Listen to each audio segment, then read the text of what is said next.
Hello everyone. Today we are going to discuss a very important topic which is epilepsy in pregnancy. A complex yet a fascinating topic. So let's dive into the topic here. So managing epilepsy in a pregnant individual is like walking a tightrope. You need to balance seizure control with minimizing risk to both the mother and the fetus.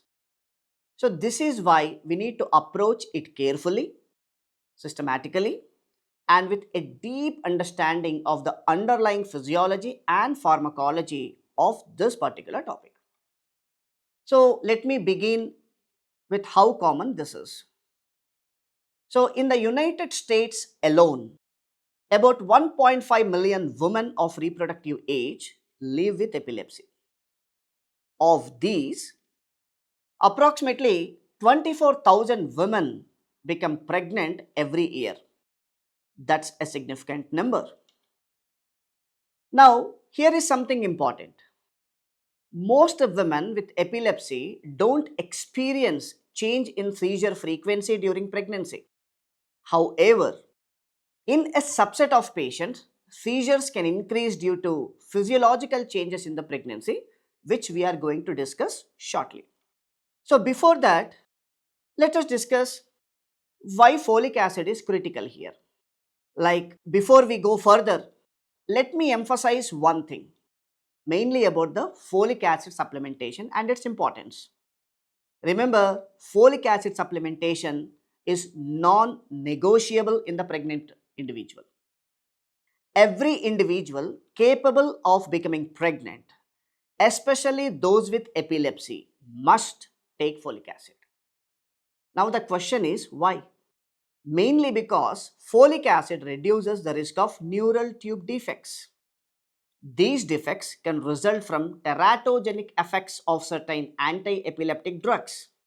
Ideally, supplementation should start before conception because neural tube closure happens very early in pregnancy, often before someone even know they are pregnant, right? So now, what increases seizure risk in pregnancy, right? So it's not just the epilepsy itself, it's the changes happening in the mother's body.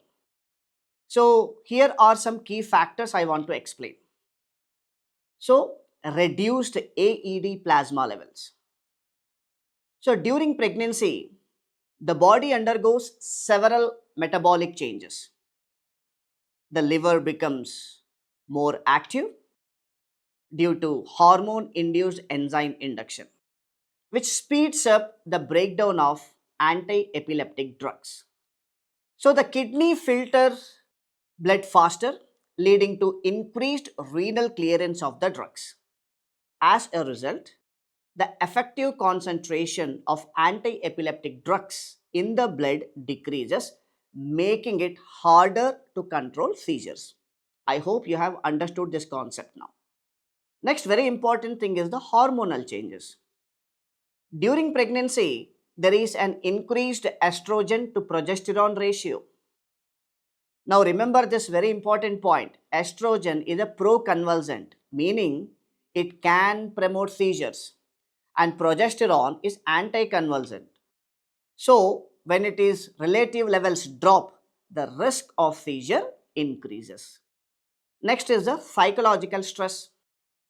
We know that stress is a well-known trigger for seizures, and pregnancy itself can be a stressful time.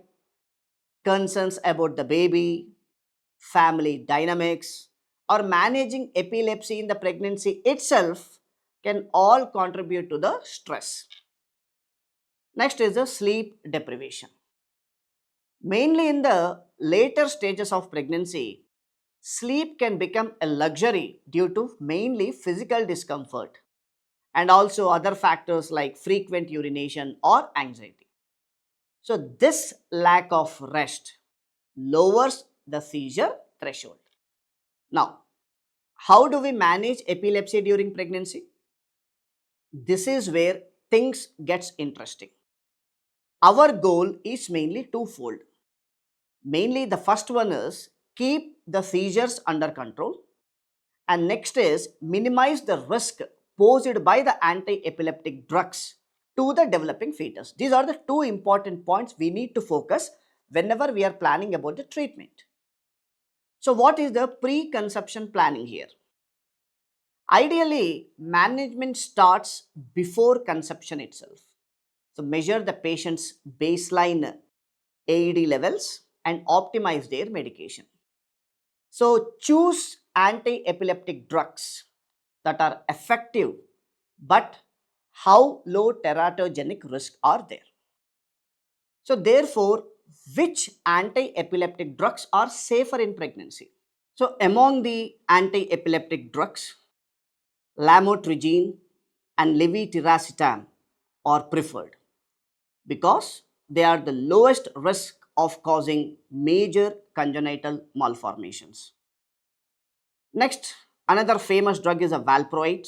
On the other hand, is a big no unless absolutely necessary because it carries a highest risk of teratogenicity, including the neural tube defects, facial clefts, as well as cognitive impairments. So during pregnancy, monitor AED levels regularly. Remember that the metabolism of these drugs changes during pregnancy, so you will likely need to adjust the doses to maintain therapeutic levels. So mainly keep the focus on seizure control. Why? Because uncontrolled seizures pose a far greater risk to the fetus than the anti-epileptic drugs themselves. So now let's move on to the complications of epilepsy in pregnancy. So what can go wrong if epilepsy is not well managed? These complications can affect both the mother and the baby. First, let me talk about the fetal complications and later I will talk about the maternal complications. So in the fetal complications, seizure in the mother can lead to low birth weight and the baby being small for gestational age. Why? Because maternal seizures can compromise oxygen delivery to the fetus. This is the main reason. And next is anti-epileptic drugs, especially those with teratogenic risks, can cause major congenital malformations such as neural tube defects, cardiac defects, and cleft palate. There is also a risk of abnormal neurocognitive development if the fetus is exposed to certain anti-epileptic drugs in the utero. These are the fetal complications. And next is about the maternal complications. Seizures during pregnancy can increase the risk of preterm delivery and the need of cesarean section. So there is a higher chance of developing preeclampsia, a dangerous condition which is mainly characterized by high blood pressure and organ dysfunction in pregnancy. And postpartum complications like severe hemorrhage can occur, especially with anti-epileptic drugs like valproate, which affect clotting. And lastly, let's not forget that poorly controlled epilepsy can lead to maternal mortality, especially in the cases of status epilepticus. So all these are the very important points what we need to know about epilepsy in pregnancy.